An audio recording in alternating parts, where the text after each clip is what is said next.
Muita gente tem me perguntado, né, o que acontece após a traição? Se a pessoa deve continuar, se ela pode se separar, se ela vai estar pecando, se ela se separar. E como você deve agir? É óbvio que após uma traição as pessoas ficam perdidas, não sabem para onde caminhar, o que fazer. A Bíblia diz que chegaram alguns fariseus para Jesus, tentando testar ele, né? E aí perguntaram assim, ó, é lícito ao homem repudiar sua mulher por qualquer motivo? A pergunta foi por qualquer motivo, não está falando sobre traição aqui, mas a resposta de Jesus, ela é muito abrangente. A resposta que ele deu foi, não leste que no princípio o Criador os fez macho e fêmea? E diz, portanto deixará o homem pai e mãe, se unirá à sua mulher, e serão os dois uma só carne. Aí, aqui é uma coisa muito complicada, por quê? Já não são mais dois, né? São uma só carne, se é uma só carne não tem como se desvencilhar, mas... Aí Jesus continua aqui, ó, versículo 6, assim já não são mais dois, mas uma só carne, portanto, o que Deus ajuntou, não separe o homem. Então, nós vamos conversar aqui hoje sobre o ideal de Deus e o que é possível fazer para nós. Nem sempre o ideal de Deus é o que é possível. Qual que é o ideal de Deus? O ideal de Deus é que não é mais dois, mas é uma só carne, né, junta. E o que Deus uniu, não separe o homem. O ideal de Deus é não haver divórcio. Não haver. Vamos lá. Perguntaram-lhe então por que mandou Moisés dar-lhe carta de divórcio e repudiá-la? Respondeu-lhes ele, Moisés, por causa da dureza dos vossos corações, vos permitiu repudiar vossas mulheres, mas no princípio não foi assim. Como no princípio? Lá em Gênesis, Adão e Eva. Jesus sempre volta no princípio. Eu vos digo, porém, que qualquer que repudiar sua mulher, não sendo por causa de prostituição, né?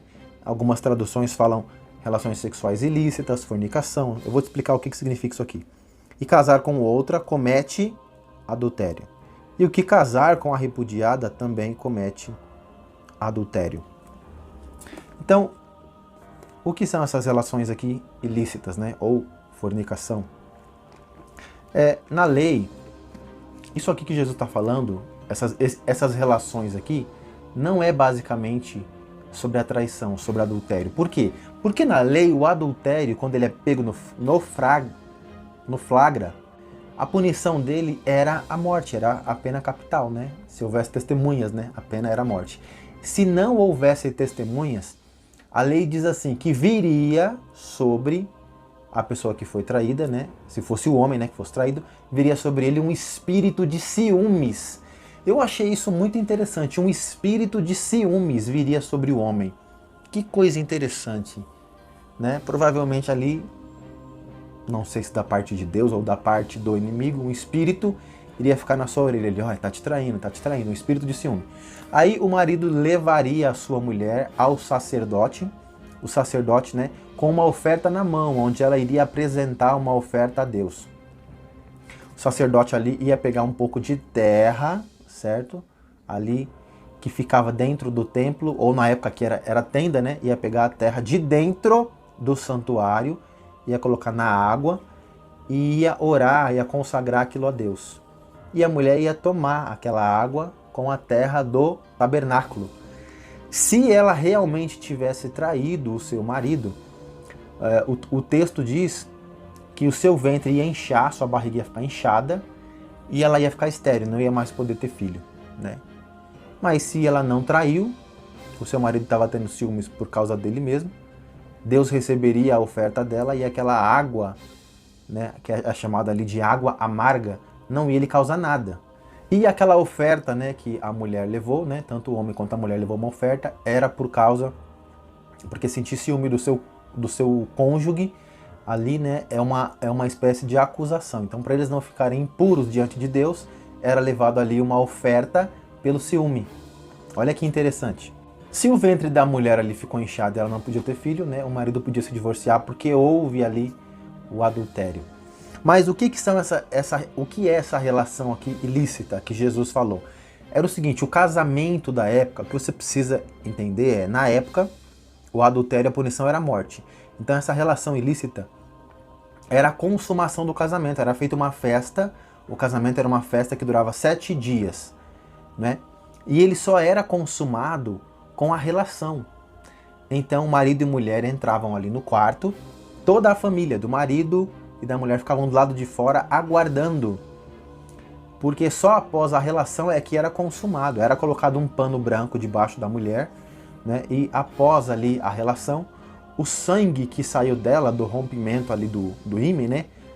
O sangue que saiu dela sujava aquele pano branco, aquele pano era levado para fora, do lado de fora tinha um sacerdote ali, que ia analisar aquele sangue, porque o sangue do rompimento do ímen é diferente do sangue comum, porque se a mulher ela não fosse mais virgem e o marido, amando muito ela, cortasse ali uma parte do seu corpo e derramasse o sangue ali, o sacerdote analisando ia saber.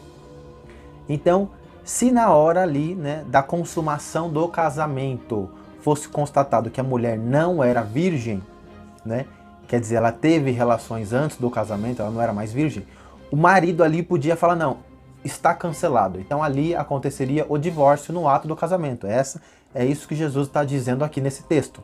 Quando você analisa um texto bíblico, você precisa ver a cultura da época. A cultura da época é a mulher casava virgem, o homem também casava virgem, a consumação do casamento era a relação, e ali era feito um pacto de sangue. Isso é muito profundo. Todo o pacto que é feito entre o homem e Deus, e o casamento é um pacto de sangue, que é feito entre marido, mulher e Deus, por isso que a mulher tinha que ser virgem, né? Porque o casamento era selado com sangue. A aliança que Deus fez com Abraão, Deus selou com sangue. A Bíblia fala que Abraão sacrificou. A aliança que Deus fez com o povo ali através de Moisés foi selada com sangue. Moisés aspergiu sangue sobre o povo. A aliança de Cristo é uma aliança de sangue. A aliança que Deus fez com Adão e Eva ali após a criação, é uma aliança de sangue, porque a Bíblia diz que Jesus é o cordeiro que foi morto antes da fundação do mundo. Só que a Bíblia não dá detalhes, né? Que tipo de aliança de sangue foi aquela que fez com Adão. Por que é uma aliança de sangue? Porque você derrama o sangue na hora da aliança, né? Mas se aquela aliança for quebrada, a pena é a morte, né? Por isso que Adão e Eva, quando eles acabaram de pecar, a Bíblia diz que Deus sacrificou um animal, o próprio Deus matou um animal, tirou a pele dele e fez roupas para vestir Adão e Eva.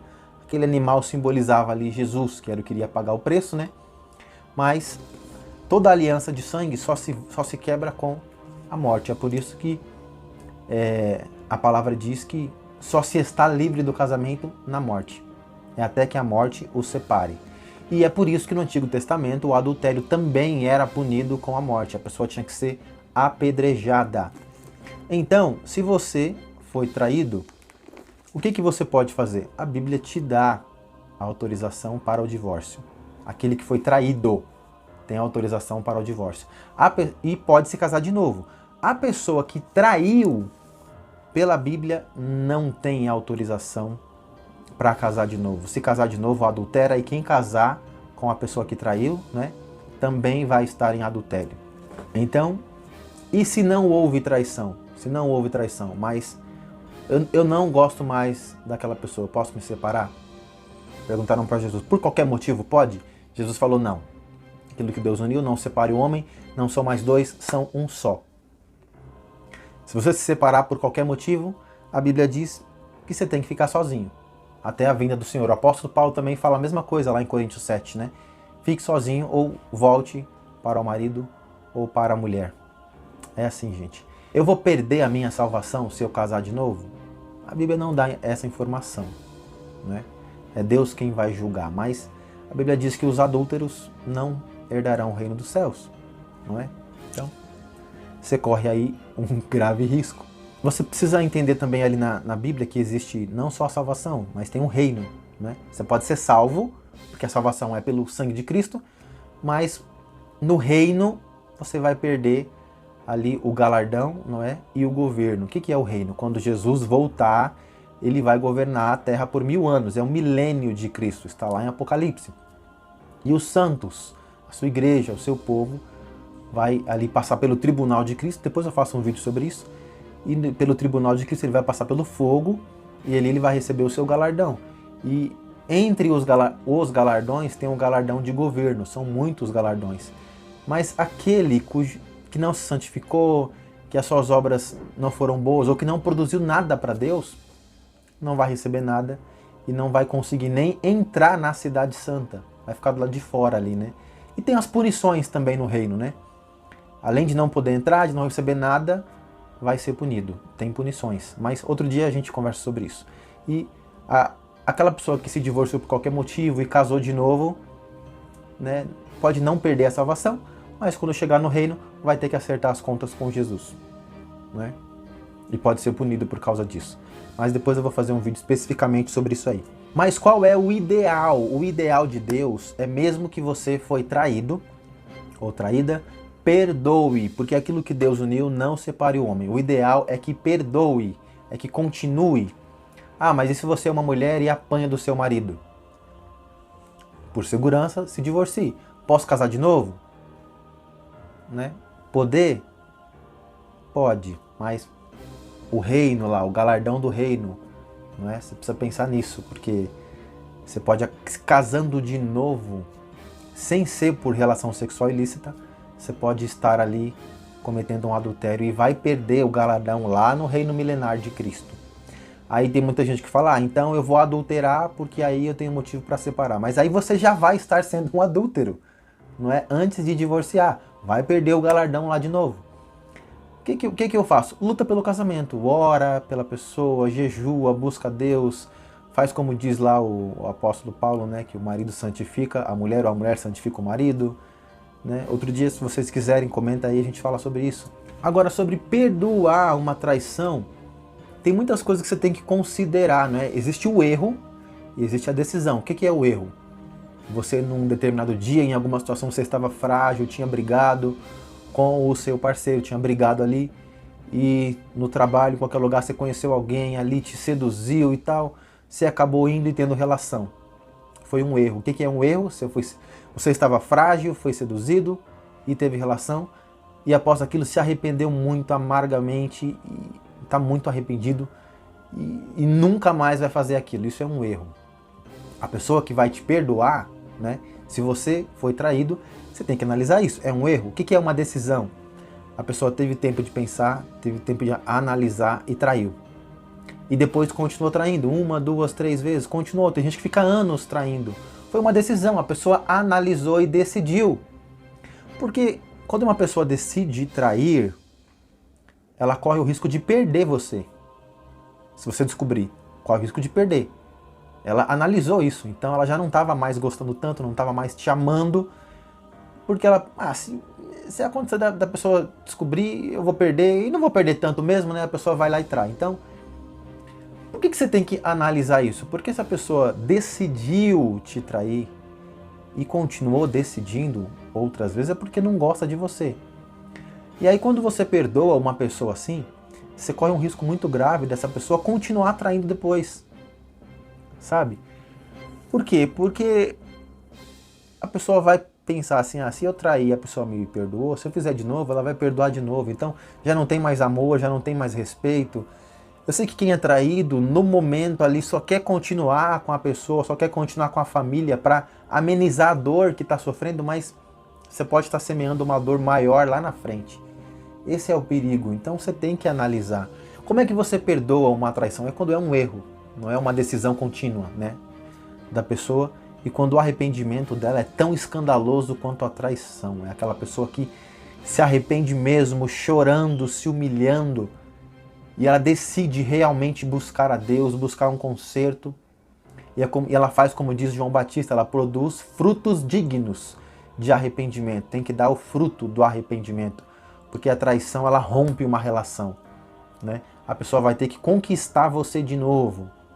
A pessoa quer fazer isso? Se ela falar, me perdoa, se você quiser perdoar, perdoa, se não quiser também, não está arrependido.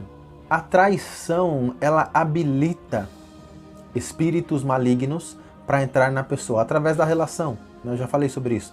A relação sexual ilícita, a traição, o adultério, habilita que entidades entrem na pessoa. Então, após uma traição, aquela pessoa não vai mais ser a mesma. Não vai. Existe um caso de uma irmã que eu aconselhei muito, e ela era casada, casou virgem e tudo mais, E ela tinha um brilho nos olhos, um brilho no rosto, sabe? Uma inocência, uma singeleza, uma presença de Deus. E após ter traído o marido dela, eles continuam juntos ainda hoje. Mas após ela ter traído o seu marido, o brilho, né, nos olhos, o brilho no olhar, aquela presença de Deus, aquela alegria, sumiu, não tem mais.